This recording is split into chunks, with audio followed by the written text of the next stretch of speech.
12வது ஸ்லோகம். நத்வேவாகம்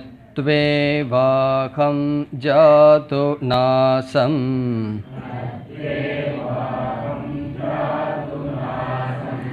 நத்வம் நேமே ஜனாதிபாஹ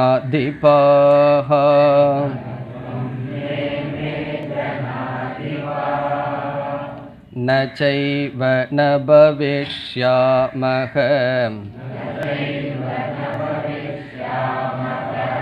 சர்வே வயமதః பரம்.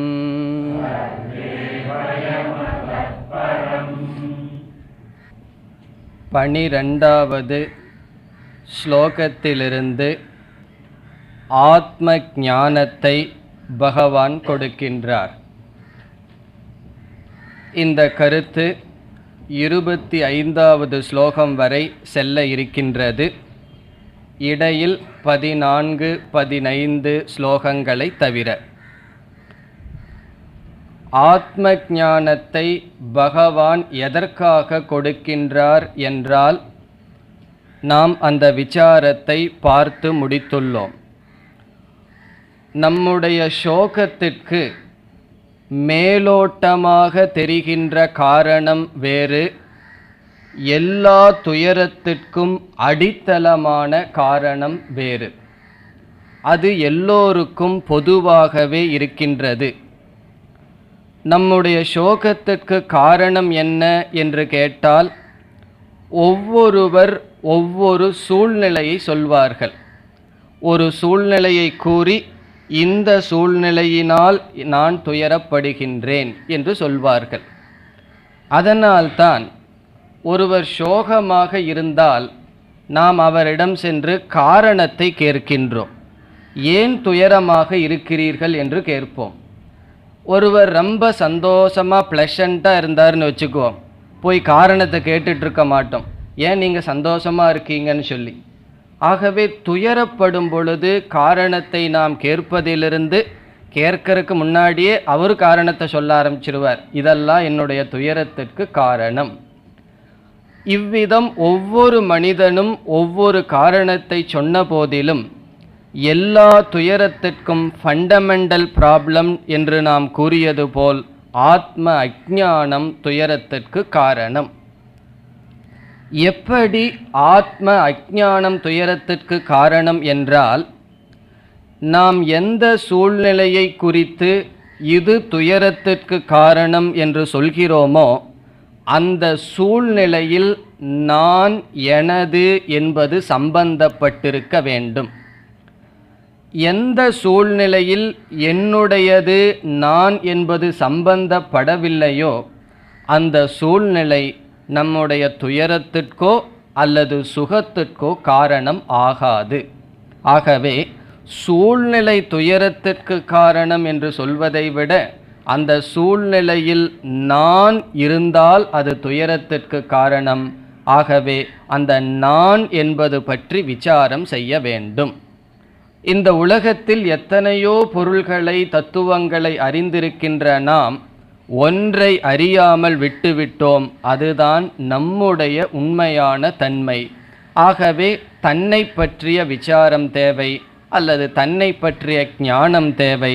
அதைத்தான் ஆத்ம ஞானம் என்று சொல்கின்றோம். இங்கு ஆத்ம ஞானம் என்றால் தன்னை பற்றிய அறிவு, அதைத்தான் பகவான் கொடுக்கின்றார். சென்ற வகுப்பில் விசாரத்தை ஆரம்பித்தோம். இந்த ஸ்லோகங்களுக்குள் செல்வதற்கு முன் சில முகவுரையாக விசாரங்கள் தேவை என்று அதையும் சுருக்கமாக ஞாபகப்படுத்தி கொண்டு தொடரலாம். ஒவ்வொரு ஜீவனையும் அல்லது நம்மை சாஸ்திரம் இரண்டாக பிரிக்கின்றது. ஒவ்வொரு மனிதனையும் அல்லது ஒவ்வொரு ஜீவராசியையும் சாஸ்திரம் இரண்டாக பிரிக்கின்றது, அல்லது நம்மையே நாம் இரண்டாக பிரிக்கின்றோம். இரண்டு தத்துவத்தினுடைய சேர்க்கைதான் நாம். எப்பொழுதெல்லாம் நான் நான் என்று சொல்கின்றோமோ அந்த நான் என்ற சொல்லுக்குள் இரண்டு தத்துவங்கள் அடக்கம். ஒன்று உடல், இனி ஒன்று உடலை அறிபவன். உடலுக்கு சமஸ்கிருதத்தில் தேகக என்றும் அந்த தேகத்தை அறிபவனை தேகி என்றும் சொல்லப்படுகிறது. அல்லது ஷரீரம் என்றால் உடல், ஷரீரத்தை அறிபவன் ஷரீரி. ஷரீரி என்றால் உடலை அறிபவன், உடலுக்கு ஷரீரம். அல்லது இனியொரு பெயர் சென்ற வகுப்பில் பார்த்தது, உடலுக்கு அனாத்மா, இந்த ஷரீரத்தை அறிபவனுக்கு ஆத்மா என்று பெயர். இவ்விதம் ஆத்ம அனாத்மாவினுடைய சேர்க்கையே ஒவ்வொரு ஜீவராசியும். இதை எடுத்துக்கொண்டு நாம் விசாரம் செய்ய வேண்டும். இப்பொழுது ஒரு மனிதனுடைய அல்லது ஒரு ஜீவனை எடுத்துக்கொண்டு விசாரம் செய்தால் இந்த நேரத்தில் உலகத்தை மறந்துடுவோம், ஜெகத்தை விட்டு இப்போ நான் என்று எடுத்துக்கொண்டு என்னை விசாரம் செய்தால் நான் இரண்டு தத்துவத்தின் சேர்க்கை, ஒன்று இந்த உடல், இனி ஒன்று உடலை அறிபவன் நான். இப்பொழுது இந்த அனாத்மாவை சுருக்கமாக பார்ப்போம். இப்போ ரெண்டு நம்ம பார்த்துருக்கோம். இப்போ நீங்கள் எழுதும் பொழுது ஜீவக அப்படிங்கிற ஹெட்டிங்கில் ரெண்டு, எது ஜீவன், ஆத்மா அனாத்மா. இந்த ஜீவன் இப்போ ரெண்டாக நம்ம பிரிச்சிருக்கோம். ஆத்மா என்பதும் அனாத்மா என்பதும் சேர்ந்தால் நான் அல்லது ஜீவன். இப்பொழுது இந்த அனாத்மாவுக்கு இனி ஒரு பெயர் கொடுத்தோம், உடல் தேகம் என்று. எப்பொழுதெல்லாம் நான் நான் என்று சொல்கின்றோமோ அந்த சொல்லுக்கு அர்த்தமாக அறிகின்ற அறிவு பூர்வமான ஒருவனையும் அறிகின்றோம், அதே சமயத்தில் இந்த உடலையும் சேர்த்து நாம் அறிகின்றோம். இப்பொழுது நாம் சுருக்கமாக அந்த உடலை பற்றி விசாரம் செய்வோம். அதற்கு பிறகு ஆத்ம விசாரம் செய்யலாம். ஆத்ம விசாரம் நம்ம அதிகமாக செய்ய வேண்டிய அவசியமில்லை. காரணம், இதற்கு பிறகு ஒவ்வொரு ஸ்லோகங்களில் பகவான் அந்த ஆத்மாவை பற்றிய அறிவை, தத்துவத்தை கூறுகின்றார். இந்த உடலை எடுத்துக்கொண்டு இப்பொழுது விசாரம் செய்வோம். தேகக என்றால் உடல் அல்லது ஷரீரம். இப்பொழுது நாம் ஷரீரம் என்ற வார்த்தையை வைத்துக்கொள்வோம். நாம் என்ன பார்த்தோம்? ஜீவக அல்லது நான் என்றால் உடல், உடலை அறிபவன் என்று இரண்டு தத்துவம் என்று பார்த்தோம். இந்த உடல் என்று பொதுவாக பார்த்தோம், ஷரீரம் என்று பார்த்தோம். சாஸ்திரம் என்ன சொல்கின்றது? ஒவ்வொரு ஜீவனுக்கும் மூன்று விதமான உடல் இருக்கின்றதாக சொல்கின்றது. மூன்று ஷரீரம் நமக்கு இருக்கின்றது. இப்படி சொன்ன உடனே ஆச்சரியம் வந்துடும், நமக்கு ஒரு ஷரீரம்தானே இருக்கு என்று. ஆனால் நம்ம எது ஒரு ஷரீரம்னு நினச்சிட்டு இருக்கிறோமோ அதை சாஸ்திரம் மூன்றாக பிரிக்கின்றது. மூன்று ஷரீரம் என்றால் தனித்தனியாக மூன்று ஷரீரம் அல்ல, நம்முடைய உடல் என்று நாம் எதை கருதி வருகின்றோமோ அதையே மூன்றாக பிரிக்கின்றது. ஒன்று ஸ்தூல ஷரீரம். ஸ்தூல என்றால் கண்ணுக்கு தெரிகின்ற, ஸ்தூலம் என்றால் கிராஸ், கண்ணுக்கு தெரிகின்ற ஷரீரம். இப்போ நமக்கு கண்ணுக்கு தெரிகிற உடல் எது? இப்பொழுது நாம் பார்த்து அனுபவிக்கின்ற இந்த உடல் ஸ்தூல ஷரீரம் என்று சொல்லப்படுகிறது. இனி இரண்டாவது ஷரீரம் நம்முடைய கண்ணுக்கு தெரியாது, ஆனால் நம்மிடம் இருக்கின்றது. அது நம்முடைய மனம். நம்முடைய மனதையே சாஸ்திரம் ஷரீரம் என்று சொல்கிறது. இப்போ யாராவது எனக்கு மனசு இல்லை என்று சொல்ல முடியுமா? அப்படி சொல்ல வேண்டுமென்றாலும் மனம் தேவை. ஆகவே நம்முடைய மனதை சாஸ்திரம் இரண்டாவது ஷரீரம் உடலாக சொல்கிறது. அந்த மனமானது கண்ணுக்கு தெரியாத காரணத்தினால் நம்ம என்ன சொல்லலாம்? சூக்ஷ்ம ஷரீரம் என்று அழைக்கப்படுகின்றது. ஆகவே நமக்கு இருக்கின்ற இரண்டாவது ஷரீரம் சூக்ஷ்ம ஷரீரம், அது நம்முடைய மனம். இந்த சூக்ஷ்ம சரீரம் என்று எடுத்துக்கொண்டால் நம்முடைய மனம், எண்ணங்களினுடைய ஓட்டங், அது நமக்கு கண்ணுக்கு தெரியாது. மனதில் எண்ணங்கள் உதிக்க வேண்டும் என்றால், விதவிதமான எண்ணங்கள் தோன்ற வேண்டும் என்றால் நமக்கு எதனுடைய உதவி தேவை? இந்த கண், காது இவற்றினுடைய உதவிகள் இருந்தால்தான் மனதில் எண்ணங்கள் தோன்றும். அல்லது ஏற்கனவே பார்த்து வச்ச எண்ணங்களை தான் நினச்சிட்டு இருக்க வேண்டும். ஆகவே புதிதாக சரீரம், சூக்ஷ்ம சரீரம் செயல்பட வேண்டுமென்றால் நமக்கு பார்க்கும் சக்தி, கேட்கும் சக்தி இவைகளெல்லாம் நமக்கு தேவை. இவைகளையெல்லாம் சாஸ்திரம் இந்திரியம் என்று சொல்கின்றது. இந்திரியங்கள் என்றால் கண், காது, மூக்கு, வாய், தோல் முதலிய 5 விதமான ஞானத்தை கொடுக்கும் கருவிகள். இந்த கண் வழியாக ஒரு பொருளை பார்க்கின்றோம், காது வழியாக கேட்கின்றோம், மூக்கு வழியாக வாசனையை அறிகின்றோம், நாக்கு வழியாக சுவைக்கின்றோம், உடல் வழியாக தொட்டு உணர்கின்றோம். இந்த மெய்வாய், கண், மூக்கு, செவி என்கின்ற 5ம் இந்திரியங்கள் என்று சொல்லப்படுகிறது. அந்த இந்திரியங்கள் செயல்படுகின்ற இடம் நமக்கு தெரியும். இப்போ நாம் பார்க்கணும்னு சொன்னால் எதில் பார்ப்போம்? கண் வழியாக பார்ப்போம். அந்த கண் இருக்கின்ற இடம் நமக்கு தெரியும். ஆனால் சாஸ்திரம் வேறொரு கருத்தை சொல்கின்றது. இந்த கண் ஸ்தூல சரீரத்தில் அமைந்திருக்கிற கண் இந்திரியம் அல்ல, அந்த இடத்தில் பார்க்கும் சக்தி என்று ஒன்று இருக்கிறது, அதுதான் இந்திரியம் என்று சாஸ்திரம் சொல்கின்றது. அதனால தான் ஒருவருடைய கண்ணை பார்த்த உடனே டாக்டர் சொல்ல முடியாது எவ்வளவு தூரம் அந்த கண் பார்க்கும்னு சொல்லி. நம்மளுடைய காதை பார்த்த உடனே இவருக்கு காது நல்லா கேட்குமா இல்லையான்னு சொல்ல முடியுமா? முடியாது. காரணம், அந்த இந்திரியம் என்பது அதுவும் சூக்ஷ்மமாக இருக்கின்றது. அதை பார்த்து தெரிந்து கொள்ள முடியாது. பேசி பார்த்தா தெரிஞ்சு போயிடும் ஆளுக்கு காது கேட்குதா இல்லையான்னு சொல்லி. ஆகவே ஒருவருடைய இந்திரியத்தை நாம் பார்க்க முடியாது. நான் கண்ணை பார்க்கிறேனேன்னு சொல்லலாம், நாம் கண்ணை பார்க்கின்றோம், ஆனால் அந்த கண்ணுக்கு இருக்கும் பார்க்கும் சக்தியை பார்க்க மாட்டோம். நாம் காதை பார்ப்போம், கேட்கும் சக்தியை பார்க்க மாட்டோம். உடலை பார்ப்போம், தொட்டு உணரும் சக்தியை பார்க்க மாட்டோம். மூக்கை பார்ப்போம், எவ்வளவு தூரத்துக்கு அது வாசனையை பிடிக்குது அப்படிங்கிறத நாம் பார்க்க முடியாது. ஆகவே இந்த 5 இந்திரியங்களும் சூக்ஷ்மமாகவே இருப்பதனால் இந்த 5 இந்திரியங்களையும் சூக்ஷ்ம சரீரத்திலேயே சாஸ்திரமானது வைக்கின்றது. ஆகவே நம்முடைய மனம் மட்டும் சூக்ஷ்ம சரீரத்தின் அங்கமாகாது. 5 விதமான ஞானத்தை கொடுக்கும் இந்திரியங்களும் சூக்ஷ்ம சரீரம் ஆகின்றது. இனி அடுத்ததாக சாஸ்திரம் இனி ஒரு விதமான 5 இந்திரியத்தை பற்றி பேசுகின்றது. அது கர்மேந்திரியம் என்று சொல்லப்படுகிறது. இதனுடைய விளக்கமெல்லாம் முகவுரையோ தத்துவபோதம் இது போன்ற நூல்களிலிருந்து தான் நாம் தெரிந்து கொள்ள வேண்டும். இங்கு நம்முடைய திட்டம் அதிகமாக விளக்குவதற்கு அல்ல, இந்த டாப்பிக்கை கொண்டு போகிறதுக்கு எவ்வளவு தேவையோ அவ்வளவுதான் பார்க்கின்றோம். கர்ம இந்திரியம் என்றால் செயல் செய்வதற்கான கருவிகள். உதாரணமாக நம்ம செயல் செய்கிறதுக்கு முக்கியமான கருவிகள் என்னன்னா கைகள், கால்கள் இவைகளெல்லாம். பிறகு இனியொரு செயல் இருக்குது, சில பேர் ஓயாமல் ஷிஃப்ட்டு போட்டு செய்வார்கள்.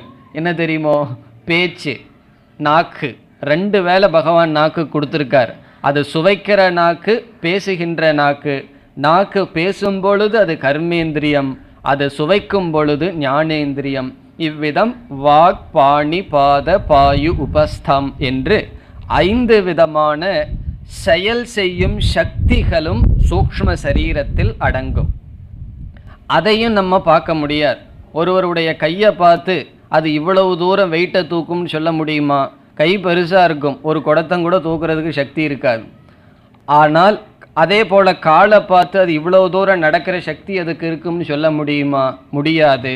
ஆகவே கர்மேந்திரியங்களும் சூக்ஷ்மமாக இருப்பதனால் அதுவும் சூக்ஷ்ம சரீரத்திற்குள் அடங்கும்.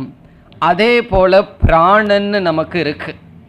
அதனுடைய காற்று உள்ளே போயிட்டுருக்கு, வெளியே வந்துட்டுருக்கு, உள்ளே சாப்பிட்றதெல்லாம் ஜீர்ணிக்குது. இதெல்லாம் பிராண சக்திகள், அதுவும் சூக்ஷ்ம சரீரத்தில் அடங்கும். பிராணனை பார்க்கலாம், பிராணனுடைய சக்தியை நாம் பார்க்க முடியாது. ஆளை பார்த்த உடனே இவர் இவ்வளவு சாப்பிடுவார்னு சொல்ல முடியுமா? கண்டிப்பாக சொல்ல முடியாது. பார்க்கறதுக்கு ரொம்ப குண்டாக இருப்பார், 3 இட்லிக்கு மேலே சாப்பிட மாட்டார். பார்க்கறதுக்கு ரொம்ப ஒல்லியாக இருப்பார், 7-8 போனதுக்கப்புறம் சாப்பிட்ட மாதிரி இருந்ததுன்னு சொல்லுவார். காரணம் என்ன? ஆளை பார்த்து எடை போடவே முடியாது சாப்பிட்ற விஷயத்தில். ஏதோ ஒரு கொஞ்சம் ஓரளவுக்கு போடலாம், அவ்வளவுதான். இதிலிருந்து என்ன தெரிகின்றது? அவர் எவ்வளவு தூரம் பிராண சக்தி உள்ள வேலை செய்துன்னு பார்க்க முடியாது. ஆகவே அதுவும் சூக்ஷ்ம சரீரத்தில் வருகின்றது. இவ்விதம் பிராணனுடைய செயல்கள், பிறகு கர்ம செயல்கள், ஞானேந்திரியங்கள், நம்முடைய மனம். சாஸ்திரத்தை மனமும் பிரிக்கப்படுகிறது. மனம், புத்தி, சித்தம், அகங்காரம் என்றெல்லாம். இவ்விதம் இந்த சக்திகளெல்லாம் சேர்ந்து சாஸ்திரம் என்ன சொல்கின்றது? இவைகளெல்லாம் சூக்ஷ்ம சரீரம் என்று சொல்கின்றது. நம்ம சுருக்கமாக என்ன புரிஞ்சுக்குவோம்? நம்முடைய மனம் சூக்ஷ்ம சரீரம். மனம் என்றால் நமக்கு தெரியும் எண்ணங்கள், அது மற்றவங்களுக்கு தெரியாது. அதனால தான் எல்லா ரிலேஷன்ஷிப்பும் நல்லா இருக்கு. நம்மளுடைய மனசு வெளியே தெரிய ஆரம்பிச்சதுன்னு வச்சுக்குவோம், எந்த கெஸ்ட்டு வீட்டுக்குள்ளே வர முடியும்? யாருடைய வீட்டுக்கு நம்ம தான் போக முடியும். ஆகவே நம்மளுடைய மனது வெளியே தெரியாமல் இருக்கிறதுனால தான் மனிதர்கள் சமுதாயத்தில் சேர்ந்து வாழ்கிறார்கள். அது தெரியாமல் இருக்கிறது நல்லது தான். அதை தெரிஞ்சுக்கிறதுக்கு முயற்சி பண்ணவும் வேண்டாம். முதல்ல நம்ம மனசை தெரிஞ்சுக்கிறதுக்கு முயற்சி பண்ணுவோம். சில பேர் சாஸ்திரம்லாம் படித்தா மற்றவங்க மனதில் ஓடுறதெல்லாம் தெரிஞ்சுக்கணும்னு முயற்சி பண்ணுவார்கள். அந்த ஆபத்து வேண்டாம். நம்ம மனசில் ஓடுறதை தெரிஞ்சுட்டே இவ்வளவு கஷ்டம், இனியொருத்தருடைய மனதை ஓடுறதுன்னு தெரிஞ்சு அது அதை விட கஷ்டமாகும். ஆகவே பகவான் இயற்கையாகவே அது தெரியக்கூடாதுன்னு தான் வச்சிருக்கார். அது சூக்ஷ்ம சரீரம். அதனால தான் சாஸ்திரத்தில் அதுக்கு சூக்ஷ்ம சரீரம் என்றே பெயர்.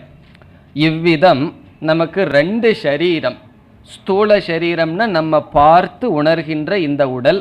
இது உணவுனால தோன்றி உணவுனால காக்கப்பட்டு மீண்டும் உணவாகவே போயிடும். பெற்றோருடைய உணவுனால இந்த உடம்பு வந்தது. பிறகு என்னாச்சுன்னா இந்த பூமிக்கு வந்தவுடனே சாப்பிட்டு இந்த உடம்பு காக்கப்படுகிறது. இறந்ததுக்கப்புறம் என்னாகும்னா, எரிச்சோம் அப்படின்னா சாம்பலாகி செடி கொடிகளுக்கு உணவாகும், புதைச்சோம் அப்படின்னா கிருமிகளுக்கு உணவாகும். அப்படி அன்னத்தில் தோன்றி அன்னத்தில் காக்கப்பட்டு அன்னத்தில் லயமடைவது இந்த ஸ்தூல சரீரம். சூக்ஷ்ம சரீரம் என்பது கண்ணுக்கு தெரியாத எண்ணங்கள் ரூபமான ஒரு உடல். இனி சாஸ்திரம் இனி ஒரு சரீரம் ஒன்று நமக்கு இருக்கிறதாக சொல்கின்றது. அது என்னவென்றால், எந்த ஒன்று தோன்ற வேண்டும் என்றால் அது திடீர்னு தோன்றிவிடாது. அதற்கு காரணம் ஒன்று இருந்துதான் ஆக வேண்டும். ஒரு மரத்தை நம்ம பார்க்கிறோம். பார்த்த உடனே நம்ம என்ன சொல்கிறோம்? அது என்ன திடீர்னு இந்த மரம் வந்துடுதுன்னு சொல்லலாம். ஆனால் திடீர்னு அந்த மரம் வருமா என்றால் அந்த மரத்திற்கு காரணமான விதை ஒன்று இருக்கத்தான் இருக்கின்றது. அதே போல சூக்ஷ்மமாக ஒரு உடல் நமக்கு இருக்குது, ஸ்தூலமாக நமக்கு ஒரு உடல் இருக்குன்னு சொன்னால் இந்த உடல் எங்கிருந்தோ வந்திருக்கணும். அந்த உடலுக்கு பெயர் காரண சரீரம் என்று சாஸ்திரம் சொல்கிறது. ஆகவே காரண சரீரம் என்று ஒரு சரீரம் நம்மிடம் இருக்கின்றதா. அது எப்படி என்றால், அந்த காரண சரீரத்தினுடைய லட்சணம் என்னன்னா, அது சூக்ஷ்ம ஸ்தூல சரீரத்திற்கு காரணம். அது காரணமாக இருக்கின்றது. என்னைக்குமே ஒன்று காரணமாக இருந்தால் அது நம்மளுடைய கண்ணுக்கு தெரியாது, தெளிவாக விளங்காது. மரத்தை தெளிவாக பார்த்து புரிஞ்சுக்கலாம், ஒரு விதையை பார்த்து நம்ம தெளிவாக புரிந்து கொள்ள முடியுமா? காரணம் என்ன? அது காரணமாக இருப்பதனால். ஆகவே காரண சரீரம் அவ்யக்தம் என்று சொல்லப்படுகிறது. அவ்யக்தம் என்றால் வெளித்தோற்றத்திற்கு வராதது. பிறகு கேள்வி கேட்கலாம், அது எதுக்கு காரண சரீரம் என்றால், நம்ம எவ்வளவோ பாப புண்ணியங்களை எல்லாம் பண்ணி வச்சிருப்போம். அந்த பாப புண்ணியங்களெல்லாம் ஒரு இடத்துல பற்றிட்டு இருக்கணுமே, அப்படி இருக்கிற இடம்தான் காரண சரீரம். நம்ம சொல்வோம் அல்லவா, நான் ரொம்ப சம்பாரித்து இந்த வீட்டை கட்டியிருக்கேன், சம்பாரித்து இந்த வாகனத்தை வாங்கியிருக்கேன்னு சொல்லி நம்ம எப்படி முயற்சி செய்து சம்பாரித்து உலகத்தில் இருக்கிற பொருளை வாங்குகிறோம். அதே போல் சாஸ்திரம் சொல்கின்றது, நம்ம சம்பாரித்து தான் இந்த உடலையே வாங்கியிருக்கிறோமா. நமக்கு எப்படிப்பட்ட உடல் வாசிச்சிருக்குன்னு சொன்னால் அது நம்மளுடைய கர்ம பலன். இப்படிப்பட்ட உடலை நம்ம சம்பாரித்து வச்சிருக்கோம். அது மட்டுமல்ல, ஓரளவுக்கு மனசையும் நம்ம சம்பாரிச்சிருக்கோம். சில பேர்த்துக்கு இயற்கையாகவே நல்ல மனசு இருக்கும், சில பேர்த்துக்கு இயற்கையாகவே அப்படி இருக்காது. காரணம் என்ன? சில பேர்த்துக்கு சின்ன விஷயத்துக்கே மனசு பொறுக்கிறதுக்கு சக்தி இருக்காது. சில பேர்த்துக்கு எவ்வளவு கஷ்டம் வந்தாலும் தாங்கி கொண்டு இருப்பார்கள். காரணம் என்ன? மனதையும் நாம் சம்பாதித்திருக்கின்றோம். ஆகவே உடலும் மனதும் ஒவ்வொருவருக்கும் எதனுடைய அடிப்படையில் வருகின்றது என்றால் அவரவர்களுடைய பாப புண்ணியத்தின் அடிப்படை. அந்த பாப புண்ணியமெல்லாம் எந்த இடத்தில் இருக்கோ அந்த இடத்துக்கு பேரு காரண சரீரம். எனக்கு காரண சரீரம் புரியலையேன்னு சொன்னா, எது புரியாததோ அதற்கு பேர் தான் காரண சரீரம். அது புரியாது. நம்ம ஒரு கான்செப்ட், அதை நம்ம புரிஞ்சுக்கணும். எலக்ட்ரிசிட்டியை பார்க்குறேன், எனக்கு அது புரியலையேன்னு சொன்னால் என்ன சொல்லலாம்? தொட்டு பாரு புரியும்னு சொல்லலாம். ஆகவே அதனுடைய வெளிப்பாட்டை தான் பார்க்க முடியுமே தவிர அதை போய் பார்த்துட்டு இருக்க முடியாது. இல்லை நான் அதை பார்த்து தான் ஆகணும்னு சொன்னால் பிறகு நம்ம என்ன சொல்ல முடியும்? அதே போல் இந்த ஸ்தூல சரீரத்தையும் சூக்ஷ்ம சரீரத்தையும் புரிஞ்சுக்கலாம். காரண சரீரம் என்பது இந்த இரண்டுக்கும் காரணமாக இருப்பது. அதில் தான் நம்முடைய புண்ணிய பாபம் ஸ்டாக்கெல்லாம் இருக்கும். அதனுடைய அடிப்படையில் நமக்கு சூக்ஷ்ம சரீரமும் ஸ்தூல சரீரமும் விதவிதமாக நமக்கு அமைகின்றது. இனி அடுத்த கேள்வி, இந்த காரண சரீரம் என்னைக்கு தோன்றியது என்றால் சாஸ்திரம் கூறுகின்றது, இந்த காரண சரீரத்திற்கு தோற்றமே கிடையாது, அனாதி என்று சொல்லப்படுகிறது. அனாதின்னு சொன்னால் எல்லா காலத்திலையும் இருக்குன்னு அல்ல, அதனுடைய தோற்றத்தை சொல்ல முடியாது. ஆகவே காரண சரீரத்தினுடைய லட்சணம் அது ஸ்தூல சூக்ஷ்ம சரீரத்திற்கு காரணமாகவும் வெளித்தோற்றத்திற்கு வராததாகவும் பாப புண்ணியங்களினுடைய இருப்பிடமாகவும் எப்பொழுது தோன்றியது என்று சொல்ல முடியாததாகவும் இருக்கின்றது. அது காரண சரீரம். பகவான் இந்த பிரபஞ்சத்தையே நாசம் செய்து பிரளயம் பண்ணார்னு வச்சுக்கோ. அந்தந்த ஜீவர்கள் என்ன செய்வார்களாம்? அவரவர்களுடைய காரண சரீரத்தில் ஒடுங்கி இருப்பார்களாம். மீண்டும் பகவான் இந்த உலகத்தை சிருஷ்டி பண்ணும்போது அதே ஜீவர்கள் அந்த பாப புண்ணியத்தை வைத்து கொண்டே பிறக்கிறார்கள். ஆகவே இந்த காரண சரீரத்துக்கு நாசம் என்பதே கிடையாது. பிரளயமே வந்தாலும் நாசம் கிடையாது. அதுக்கு நாசத்துக்கு ஒரே ஒரு வழி இருக்குது. அதுக்கு தான் நம்ம முயற்சி பண்ணிட்டு இருக்கோம். ஞானத்தினால தான் அது நாசத்தை அடைய முடியும். ஆகவே இப்போ ஷரீரம் அப்படிங்கிறத நம்ம மூன்றாக பார்த்தோம். ஸ்தூல சரீரம், சூக்ஷ்ம சரீரம், காரண சரீரம். இந்த மூன்று ஷரீரங்களும் சேர்ந்து இப்போ நம்ம ஷரீரம் என்று சொல்கின்றோம், அல்லது அனாத்மா என்று நாம் கூறுகின்றோம். ஆகவே எப்பொழுதெல்லாம் நான் என்று சொல்கின்றோமோ அந்த நான்கிற சொல்லுக்குள்ள இந்த மூன்று உடலும் அடங்குகின்றது. காரண சரீரம், சூக்ஷ்ம சரீரம், ஸ்தூல சரீரம்.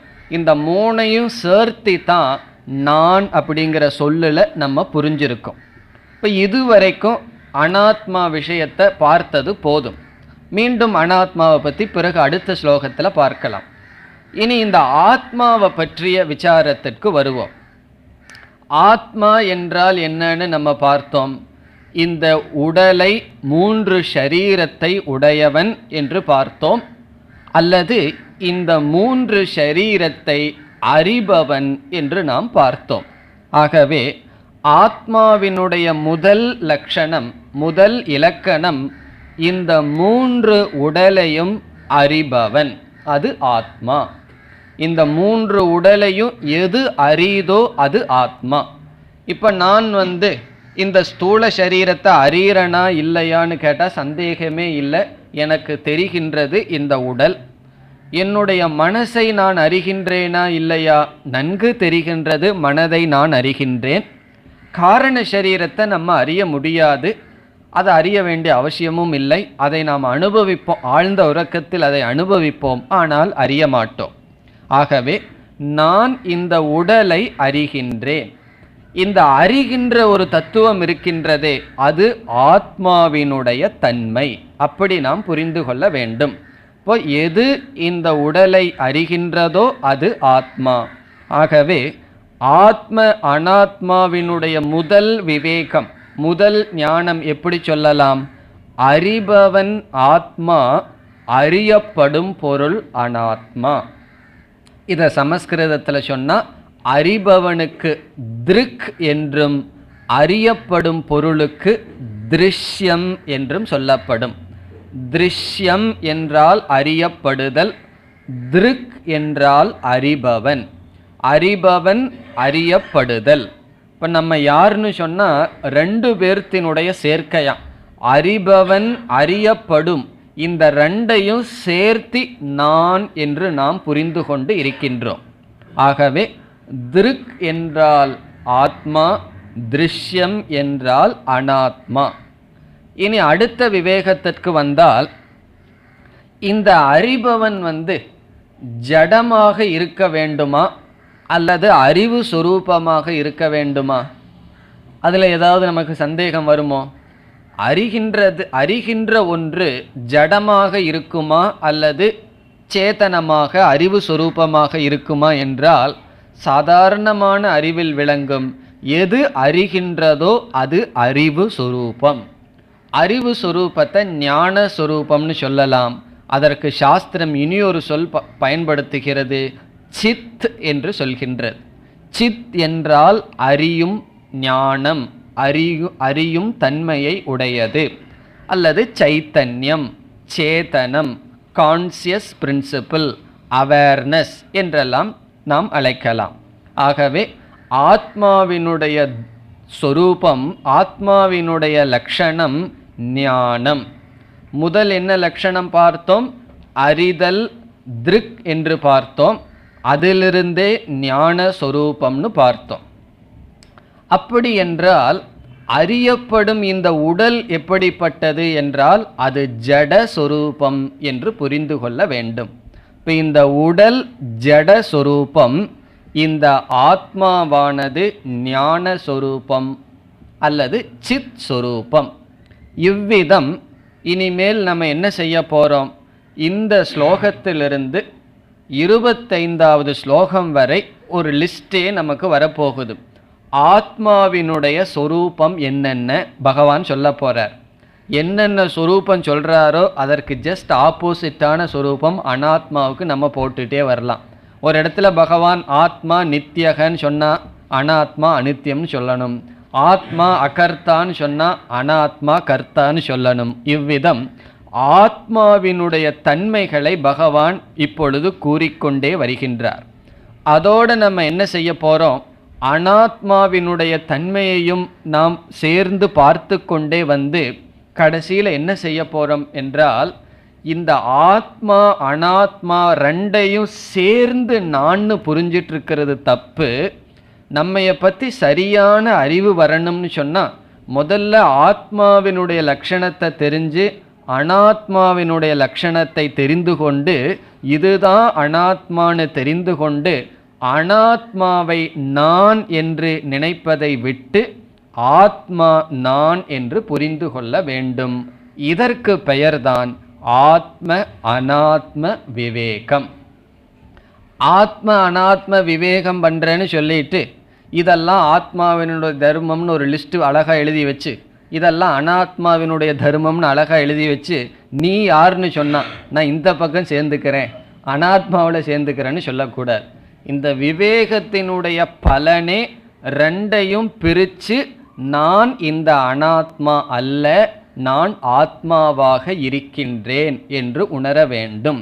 அப்படி புரிந்துட்டா என்ன பிரயோஜனம்னா, சோகம் அப்படிங்கிறதெல்லாம் அனாத்மாவை சேர்ந்தது, என்னை சேர்ந்தது அல்ல. இப்போ ஒருவர் ஒருவரை பார்த்து நீ கழுத அப்படின்னு திட்டுறாருன்னு வச்சுக்குவோம். உடனே அவருக்கு என்ன வரும்? கோபம் வரும். காரணம் என்ன? அவர் தன்னைய பார்க்கும்போது தனக்கு அப்படி தெரியல. உடனே அவர் திருப்பி ஏதாவது திட்டுறார். அவர் தன்னை கழுதைன்னு சொல்லி திட்டான்னு சொல்லி அவருக்கு கோபம் வருவதற்கு காரணம் என்ன? அந்த சொல் என்னை நோக்கி வந்து விட்டது. அல்லது என்னை மூடன் என்று சொன்னால் அந்த சொல் என்னை நோக்கி வந்து விட்டதுன்னு பார்க்கிறோம். இப்போ அந்த சொல் என்னை நோக்கி வருதுன்னு சொன்னால் அந்த சொல்லுக்கு பொருளாக நான் இருந்து வருகின்றேன். இப்போ நான் எப்படி புரிஞ்சுக்கிறேன், அவர் இந்த உடலையோ அல்லது என்னுடைய செயல்களையோ மனதையோ தான் திட்டினாரே தவிர இவைகளெல்லாம் நான் அல்ல, நான் ஆத்மாவாக இருக்கின்றேன். ஆகவே யாரு எந்த நிந்தனை செய்தாலும் அவர்கள் ஆத்மாவை செய்ய முடியாது, அனாத்மாவினுடைய விஷயத்தில்தான் நிந்தனைகளும் லாப நஷ்டங்கள் எல்லாமே இருந்து வருகிறது என்று நாம் அனாத்மாவிலிருந்து பிரிந்து விட்டால் என்ன ஆகும்னா அந்த சோகத்திற்கு காரணம்னு சொல்லி எந்த சூழ்நிலையையும் சொல்ல மாட்டோம். வேதாந்தத்தை படித்ததுக்கப்புறம் சூழ்நிலை மாறாதுன்னு பார்த்தோம். அந்த சூழ்நிலை இருக்கும், அது துயரத்துக்கு காரணம் என்கின்ற புத்தி தான் மாறிவிடும். காரணம் என்ன, அந்த சூழ்நிலையில் இந்த உடல் மனம் இருக்கும், நான் இருக்க மாட்டேன். ஞானத்தில் அந்தந்த சூழ்நிலையிலிருந்து நான் பிரிந்து போகி விடுவேன். பிறகு என்ன இருக்கும்னு சொன்னால் ஏதோ உடலை திட்டுகிறார்கள் அவ்வளவுதான் என்ற மனநிலை நமக்கு வரும். ஆத்மாவினுடைய தர்மம் என்று புரிந்து கொண்டு அனாத்மாவினுடைய தர்மம் அல்லது அனாத்மா நான் அல்ல, ஆத்மாவினுடைய தர்மம்னு பகவான் எதை சொல்றாரோ அது நான் என்று நாம் புரிந்து கொள்ள வேண்டும். இவ்விதம் நாம் விசாரத்தை நாம் ஸ்லோகங்களுக்குள் செல்ல இருக்கின்றோம். இனி இறுதியாக பகவான் எப்படி இந்த தத்துவத்தை அறிமுகப்படுத்துகிறார் என்றால், அர்ஜுனனுக்கு இப்பொழுது ஒரு சோகம் இருக்கின்றது. எதை குறித்த சோகம்? பீஷ்மர், துரோணர் இவர்களெல்லாம் என்னுடைய நிமித்தமாக இறந்துவிடப் போகிறார்களே என்று நினைத்து துயரப்பட்டு கொண்டு இருக்கின்றான். ஒருவர் ஆழ்ந்த துயரத்தில் இருக்கும்போது அவர்களுக்கு என்ன மருந்துன்னு சொன்னால், முதல்ல அந்த துயரத்திலிருந்து ஓரளவுக்கு பரிகாரத்தை கொடுக்கணும். அதற்கு பிறகுதான் வேதாந்தத்தை கொடுக்கணும். ரொம்ப துயரப்பட்டுட்டு இருக்கிற ஒருவரிடம் போய் வேதாந்தம் பேசினா என்னாகும் தெரியுமோ, கொஞ்சம் துயரம் அதிகமாயிரும். காரணம் என்ன, அந்த வேதாந்தம் அவருடைய துயரத்தை நீக்காது. ஆகவே முதல் பகவான் என்ன செய்ய விரும்புகின்றார், அர்ஜுனன் கொஞ்சம் அறிவை உடையவன். ஆகவே நீ துயரப்படுறன்னு சொல்றையே, உன்னுடைய துயரத்திற்கு இவைகளெல்லாம் காரணமாக இருக்கலாமான்னு சொல்லி பகவானே கற்பனை பண்றார். நீ இந்த காரணத்தை குறித்து துயரப்படுகிறாயா அப்படின்னு கேட்டுட்டு ஒவ்வொன்றையும் பகவான் நிராகரிக்கின்றார். இதனால் துயரப்பட வேண்டிய அவசியம் இல்லை, இதனால் துயரப்பட வேண்டிய அவசியம் இல்லைன்னு சொல்லி நீக்கிட்டே வர்றார். பிறகு என்ன ஆகும்னா அர்ஜுனனுக்கு துயரத்திற்கு இடமே இருக்காது, துயரத்திற்கு காரணம் இல்லாமல் சென்றுவிடும். எப்படி? பீஷ்மர், துரோணர் இவர்களுடைய மரணத்தை குறித்து அர்ஜுனனுக்கு துயரம். இப்பொழுது பகவான் அர்ஜுனனிடம் ஒரு கேள்வியை கேட்கின்றார். கேள்வியை கேட்கிறார்னா நம்ம ஒரு விசாரத்திற்காக பார்க்கின்றோம். என்ன கேட்கிறார் அர்ஜுனனிடம்? பீஷ்மர், துரோணர் இவர்களும் ஆத்ம அனாத்மாவினுடைய சேர்க்கை. இப்போ நானும் நீயும் ஆத்ம அனாத்மாவினுடைய சேர்க்கைனா எல்லா ஜீவர்களும் ஆத்ம அனாத்மாவினுடைய சேர்க்கை. இப்போ பகவான் ஒரு கேள்வி அர்ஜுனனிடம் கேட்கிறார்னு வச்சுக்குவோம். நீ பீஷ்மர், துரோணர் இவர்களுடைய ஆத்மா அழிஞ்சிருன்னு நினச்சி துயரப்படுறையா, அல்லது அவர்களுடைய அனாத்மாவை நினைத்து துயரப்படுகிறாயா? இதுதான் பகவானுடைய முதல் விகல்பம். பீஷ்மர், துரோணர் இவர்களுடைய ஆத்மாவை நினைச்சு உனக்கு துயரம் இருக்கா, அல்லது பீஷ்மர், துரோணர் இவர்களுடைய அனாத்மாவை குறித்த துயரம் உனக்கு இருக்கா? பகவான் சொல்ல போறார், ஆத்மாவை நினைச்சு நீ துயரப்பட வேண்டிய அவசியம் இல்லை, அனாத்மாவை நினைச்சு நீ துயரப்பட்டு பிரயோஜனம் இல்லை. பிறகு அர்ஜுனன் சொல்லலாம், எனக்கு ஆத்மாவோ அனாத்மாவோ அது தெரியாது, இது அதர்மம்னு நினச்சி நான் துயரப்படுறேன்னு சொன்னால் பிறகு பகவான் பேசுவார், இது தர்மங்கிற விஷயத்தில் துயரப்பட்டால் அதுவும் தவறுன்னு சொல்லி தர்மா தர்ம ஞானத்தையும் தொடர்ந்து பேச போகிறார். 25வது ஸ்லோகத்துக்கு மேலே பேசுவார். ஆகவே இந்த 3 முக்கியமான விகல்பத்தை பகவான் அர்ஜுனன் முன் வைக்கின்றார். உன்னுடைய துயரத்திற்கு காரணம் பீஷ்மர் துரோணர் இவர்களுடைய ஆத்மாவை குறித்ததா, உன்னுடைய துயரத்திற்கு காரணம் பீஷ்மர் துரோணர் இவர்களுடைய அனாத்மாவை குறித்ததா, அல்லது உன்னுடைய துயரத்திற்கு காரணம் இது அதர்மம் என்று துயரப்படுகிறாயா? இந்த 3 கேள்விக்கும் பகவான் பதில் சொல்ல போறார். பீஷ்மருடைய ஆத்மாவை நினைச்சு நீ துயரப்பட வேண்டாம்.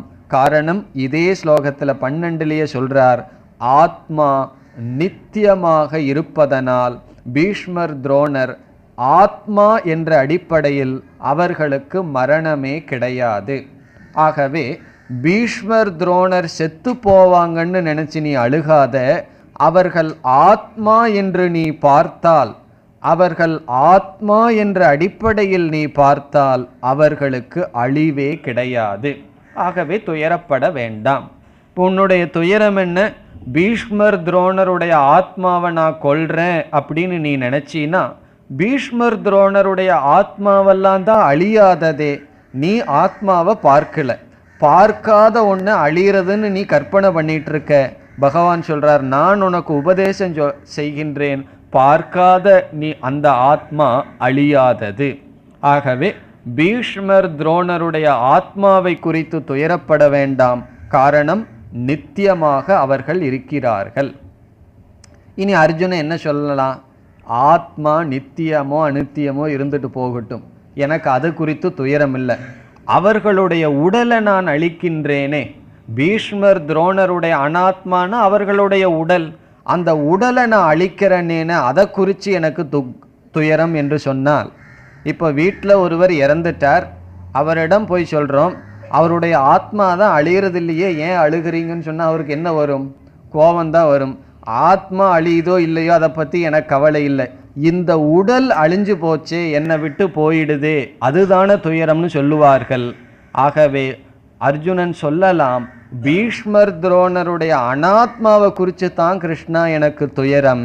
அப்போ பகவான் சொல்லுவார், இந்த அனாத்மாவை குறித்து உனக்கு எப்படிப்பட்ட பாவனை இருக்க வேண்டும் அதை பகவான் சொல்ல போறார். என்ன சொல்ல போறார்? மாற்ற முடியாத விஷயத்தை குறித்து துயரப்பட்டு பிரயோஜனம் கிடையாது. அக்செப்டன்ஸ், ஏற்றுக்கொள்ள வேண்டும்ங்கிற ஞானத்தை கொடுப்பார். அதெல்லாம் நம்ம விளக்கமாக பார்க்க இருக்கின்றோம். எது நிச்சயமாக நடக்குமோ அதை குறித்து துயரப்படுவதில் ஒரு விதமான பிரயோஜனமும் கிடையாது. இப்போ மரணம் என்பது நிச்சயமாக நடக்கும்னு சொன்னால், நிச்சயமாக நடக்கிற விஷயத்தை நமது துயரத்துக்கு காரணம் இல்லாமல் ஆக்கணும்னு சொன்னால் ஒரே ஒரு வழி, அதை நடக்காமல் பண்ண முடியாது. அதுதான் நிச்சயமாக நடக்குமே. பிறகு அது துயரத்துக்கு காரணம் ஆகக்கூடாதுன்னு சொன்னால் அதை ஏற்றுக்கொண்டால் அது துயரத்திற்கு காரணம் ஆகாது. ஒரு சம்பவம், ஒரு நிகழ்ச்சி கண்டிப்பாக நடக்கும் என்றால் அதை நடக்காமல் வச்சு துயரத்திலிருந்து நம்ம தப்ப முடியாது. அது நடந்து தான் தீரும், அது இயற்கை. துயரமும் படக்கூடாதுன்னா ஒரே ஒரு வழி, நான் அதை ஏற்றுக்கொண்டால் அது எனக்கு துயரத்தை கொடுக்காது. ஆகவே பீஷ்மர் துரோணருடைய அனாத்மாவை குறித்து உனக்கு என்ன பாவனை இருக்க வேண்டும் என்றால் அக்செப்டன்ஸ், ஏற்றுக்கொள். அதை பற்றியெல்லாம் நம்ம அதிகமாக விசாரம் செய்வோம். இனி அர்ஜுனன் சொல்லலாம், எனக்கு ஆத்மாவை குறிச்சோ அனாத்மாவை குறிச்சோ துயரம் இல்லை, இது அதர்மம்னு நினச்சி துயரம் படுகின்றேன் கிருஷ்ணான்னு சொன்னால் பகவான் சொல்லுவார், க்ஷத்ரிய தர்மம் ஸ்வதர்மம், தர்மத்தை நிலைநாட்டுவது. ஆகவே தர்மத்தின் அடிப்படையில் நீ அவர்களை கொல்வதுதான் சரி என்று சொல்ல போகிறார். பிறகு அர்ஜுனனுக்கு காரணமே இருக்காது. நான் எதை குறித்து துயரப்பட்டேன்னு சொன்னால் அர்ஜுனன் சிரிப்பான், காரணமே இருக்காது. இவ்விதம் முதலில் பகவான் என்ன செய்கின்றார், எதனுடைய அடிப்படையில் துயரத்திற்கு காரணம்னு நீ நினைக்கிறையோ அந்தந்த அடிப்படையில் நீ துயரப்பட வேண்டாம் என்றும் கூற இருக்கின்றார். இந்த கருத்து இந்த ஆத்ம ஞானத்தை சொல்வதோடு சேர்ந்து செல்கின்றது. முதல்ல ஆத்மாவினுடைய சொரூபத்தை சொல்லி ஆகவே துயரப்படாத அப்படின்னு சொல்லுவார்.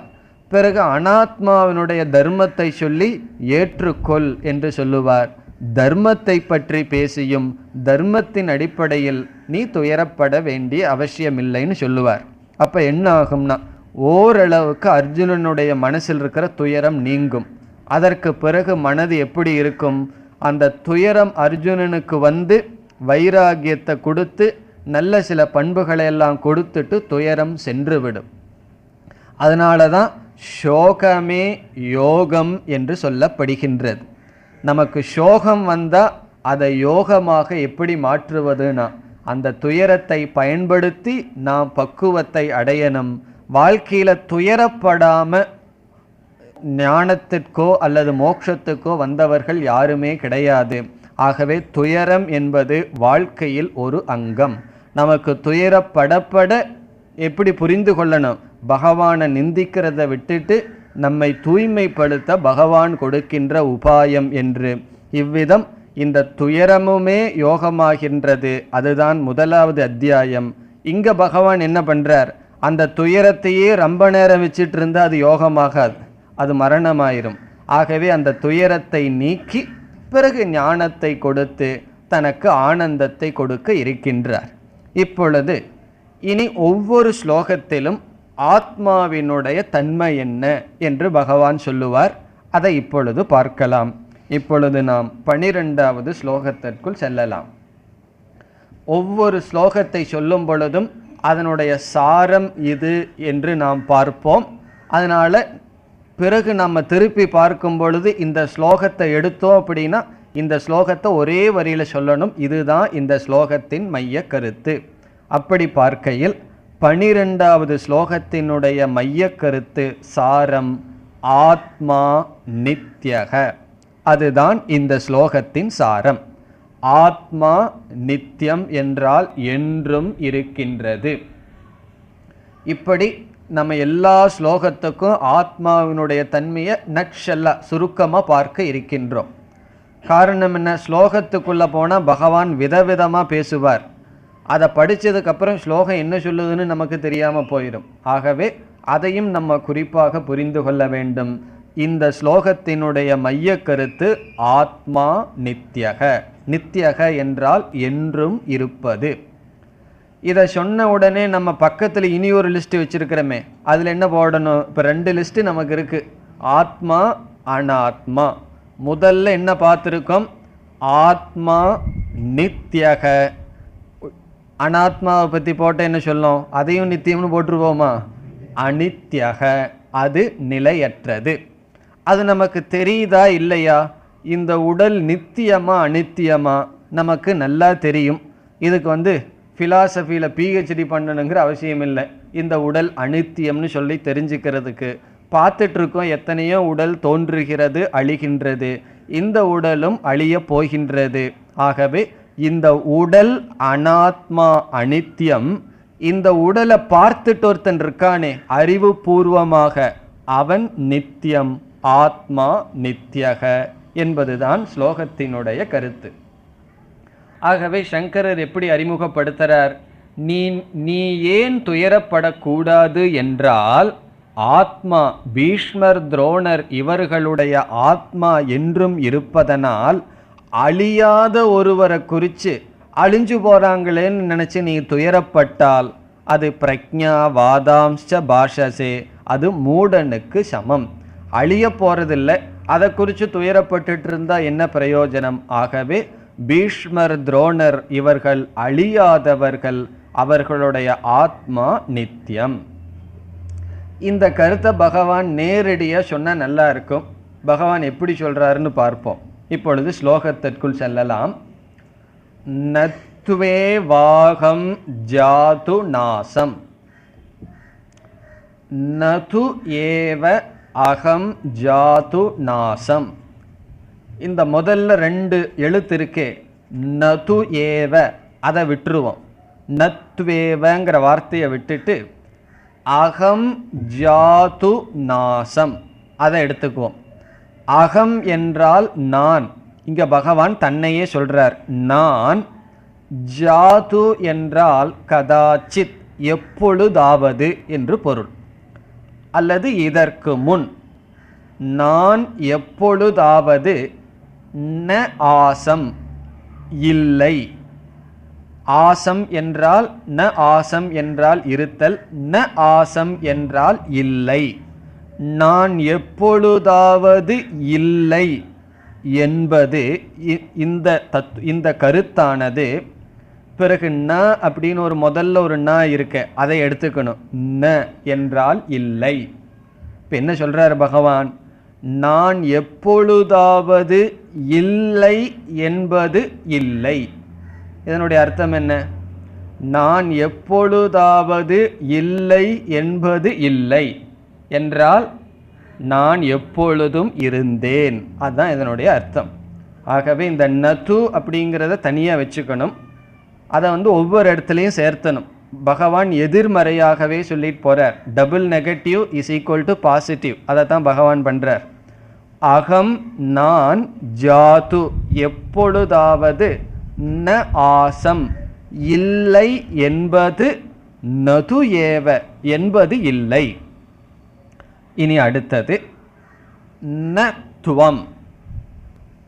துவம் ந ஆசீஹி என்றால், நத்துவம் என்றால் நீ இல்லை. அர்ஜுனனை பார்த்து சொல்ற, நான் எப்பொழுதாவது இல்லை என்பது இல்லை. அதே போல துவம் ந என்றால் நீ இல்லை என்பது, மீண்டும் அந்த நது ஏவங்கிறத கொண்டு வந்துடணும், இல்லை.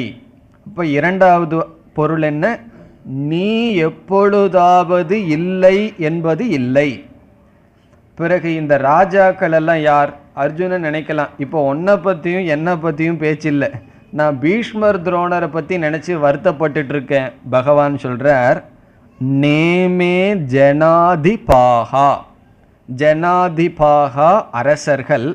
இமே என்றால் இந்த அரசர்கள். ந என்றால் இல்லை.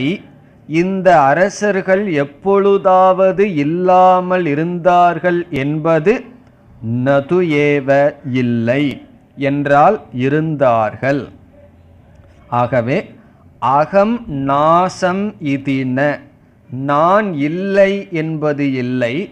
துவம் ந ஆசீஹி இதின, நீ இல்லை என்பது இல்லை.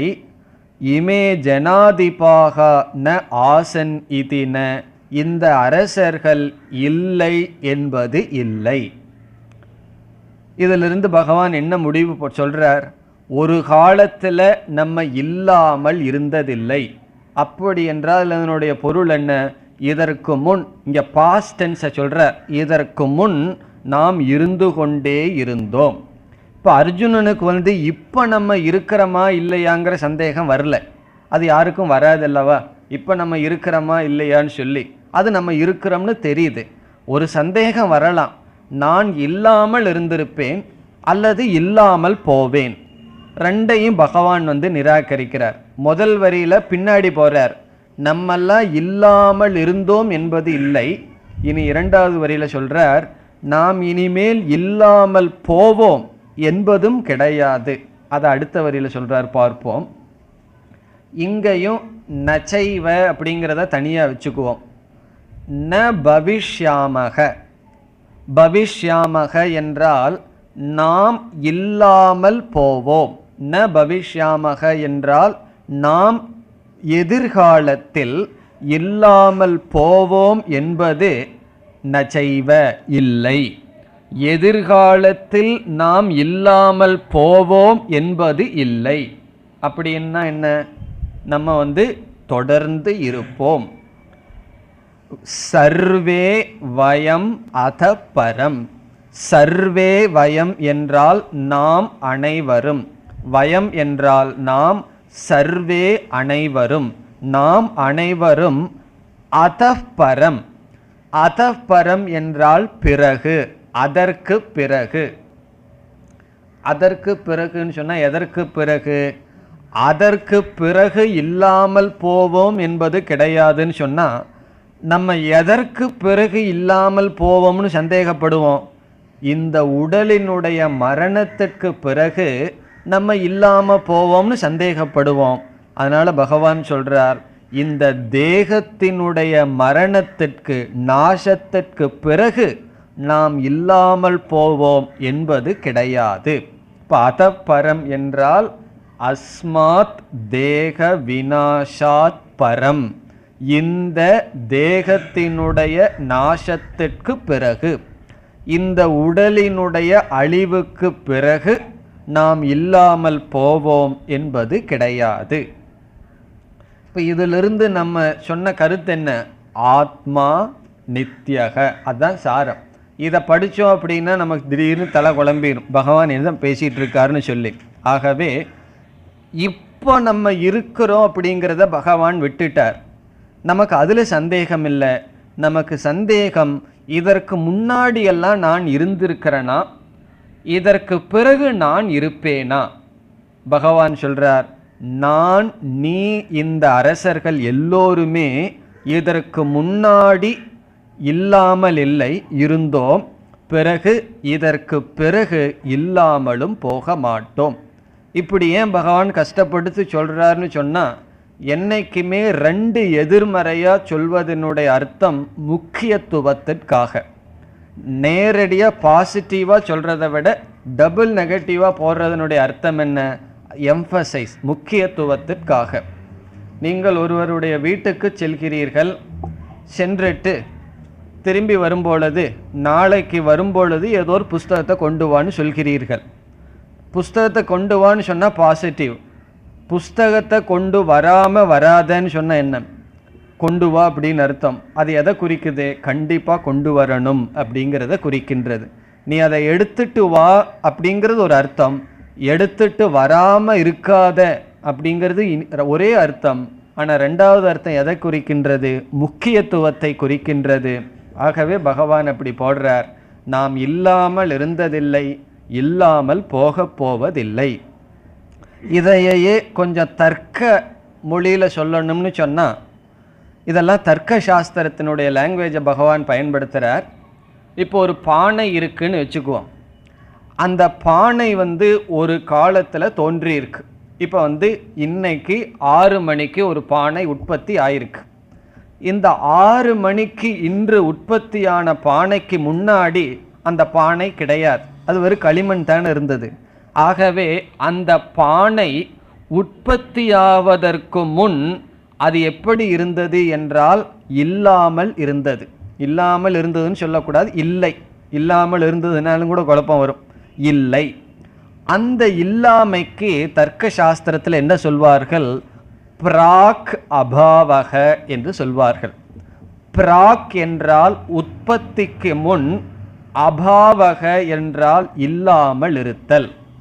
இப்போ பானை தன்னுடைய உற்பத்திக்கு முன்னாடி அது எப்படி இருந்துதான்? அது இல்லை. அதை எப்படி சொல்லலாம்? பிராக் அபாவக. பிராக் என்றால் உற்பத்தேகே பிராக், உற்பத்திக்கு முன்னாடி அது இல்லாமல் இருந்தது அல்லது அது இல்லை. இது ஒரு விதமான இல்லாமை. இப்போ இந்த பானைக்கு பானை அந்த ஒரு குறிப்பிட்ட காலத்தில் தான் இருக்குது. 6 மணிக்கு பானை நம்ம உற்பத்தி பண்ணியிருக்கோம். அந்த 6 மணிக்கு முன்னாடி பானை இல்லாமல் இருந்ததல்லவா, அதற்கு பெயர் பிராக் அபாவக. பிறகு என்ன பண்ணோம்? 1 மணி நேரம் அந்த பானையை வச்சுட்டு விளையாடி அதை போட்டு உடைச்சிட்டோம். 7 மணிக்கு பானை என்னாச்சு? உடைந்து விட்டது. அப்புறம் என்னாச்சுன்னா அந்த பானை மீண்டும் என்ன ஆயிடுது? அது அபாவமாகி விட்டது. ஆகவே ஒன்று இருந்து பிறகு நாசத்தை அடைந்து விட்டால் அதற்கு இனியொரு விதமான அபாவம். அபாவம்னா இல்லாத தன்மை. அது துவம்ச அல்லது பிரத்வம்சா அபாவம்னு சொல்லப்படும். பிரத்வம்சா அபாவம்னு சொன்னால் இருக்கிறது நாசத்தை அடைஞ்சதற்கு பிறகு அதனுடைய தன்மை. அப்போது பானை எப்படிப்பட்டதுன்னு சொன்னால், முதல்ல பிராக் அபாவமாக இருந்தது, இல்லாமல் இருந்து பிறகு ஒரு காலத்தில் தோன்றி பிறகு என்னாச்சுன்னா நாசத்தை அடைந்து மீண்டும் அது அபாவத்தில் சென்று விட்டது. ஆகவே இல்லாமையில் இருந்து இருந்து பிறகு மீண்டும் இல்லாமைக்குள் சென்று விட்டது. இந்த உலகத்தில் இருக்கிற பொருள்கள் எல்லாத்துக்குமே பிராக் அபாவமும் உண்டு, பிரத்வம்சா அபாவமும் உண்டு. இப்போ இந்த உடலை எடுத்துக்குவோம். நம்முடைய உடல் பிராக் அபாவம் நம்முடைய உடலுக்கு இருந்ததா இல்லையா? இது பெரிய கேள்வியா? பானைக்கு பிராக் அபாவம் இருந்துதான்னா இருந்தது. அது ஒரு காலத்தில் தோன்றியிருக்குன்னு சொன்னால் அதற்கு முன்னாடி அது இல்லையே. அப்படி நம்முடைய டேட் ஆஃப் பர்த் இருக்குமே, யாருக்குமே மறக்காமல் வச்சுருப்பாங்களே, அந்த டேட் ஆஃப் பர்த்துக்கு முன்னாடி நம்மெல்லாம் எப்படி இருந்தோம்? பிராக் அபாவம் நமக்கு இல்லாமல் இருந்தது. டேட் ஆஃப் டெத்து நமக்கு தெரியாது, வேறு யாராவதுக்கு தெரியும். அது டேட் ஆஃப் டெத்துக்கு அப்புறம் நம்ம இல்லாமல் இருப்போமே, அது பிரத்வம்சா அபாவம். ஆகவே இந்த உலகத்தில் தர்க்க மொழியில் என்ன சொல்வார்கள்? அனித்தியமான பொருள்களெல்லாம் பிராக் அபாவ பிரத்வம்சாபாவத்துடன் கூடியது அப்படி சொல்லுவார்கள். அது நேராக சொன்னால் போதாதோ, அது ஒரு காலத்தில் இல்லாமல் தோன்றி நாசத்தை அடைஞ்சதுன்னு சொன்னால் தர்க்கவாதிகளுக்கெல்லாம் தூக்கம் வராது, ஏதாவது கஷ்டமாக சொல்லி ஆகணும். இப்போ என்ன சொல்லுவார்கள்? அனித்தியமான பொருள்களுக்கு என்ன லட்சணம்னு சொன்னால், எந்த பொருளுக்கு பிராக் அபாவமும் பிரத்வம்சாபாவமும் இருக்கோ அது அனித்தியமான பொருள். அப்படின்னா ஒரு பொருள் ஒரு காலத்தில் இல்லாமல் இருந்து தோன்றி கொஞ்ச நாள் தான் அது இருக்கு, மீண்டும் இல்லாமல் சென்றால் அது அனித்தியம். பிறகு நித்தியம் என்னன்னு சொன்னால் அனித்தியத்துக்கு ஆப்போசிட்டாக சொல்லணும். எதற்கு பிராக் அபாவம் இல்லையோ, எதற்கு பிரத்வம்சாபாவம் இல்லையோ அது நித்தியம். அப்போ தர்க்கத்தினுடைய மொழியில் பகவானுடைய லட்சணத்தை சொன்னால் ஆத்மா பிராக் அபாவ பிரத்வம்சா அபாவ ரஹிதக. ஆத்மாவுக்கு பிராக் அபாவம் இல்லை, ஆத்மாவுக்கு பிரத்வம்சா அபாவம் இல்லை. அப்படித்தான் பகவான் இங்கே சொல்லியிருக்கார்.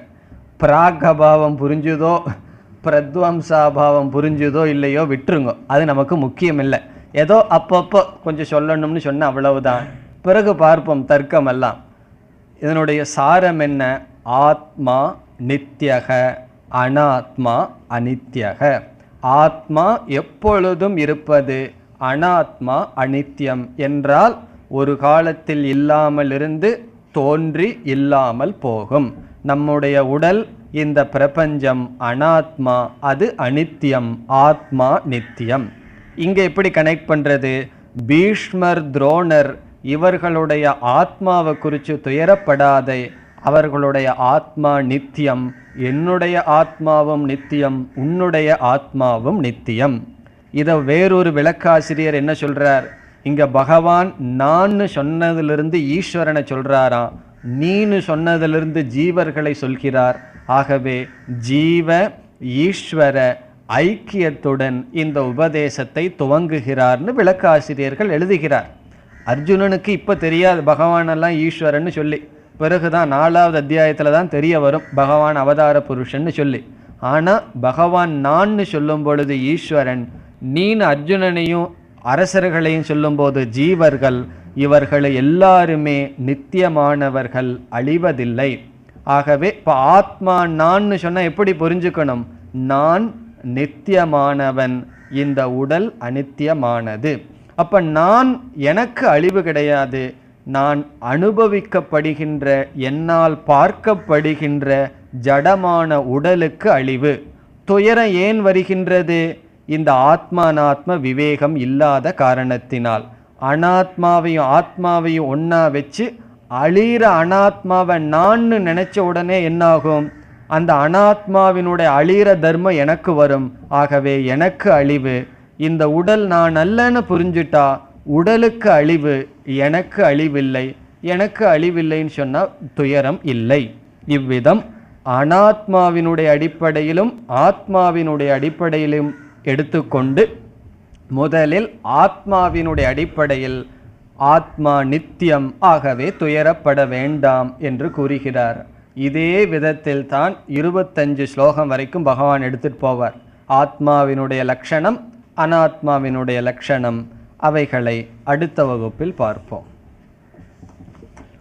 ஓம் பூர்ணமத பூர்ணமிதம் பூர்ணாத் பூர்ணமுதச்யதே பூர்ணஸ்ய பூர்ணமாதாய பூர்ணமேவாவசிஷ்யதே. ஓம் சாந்தி ஷாந்தி ஷாந்தி.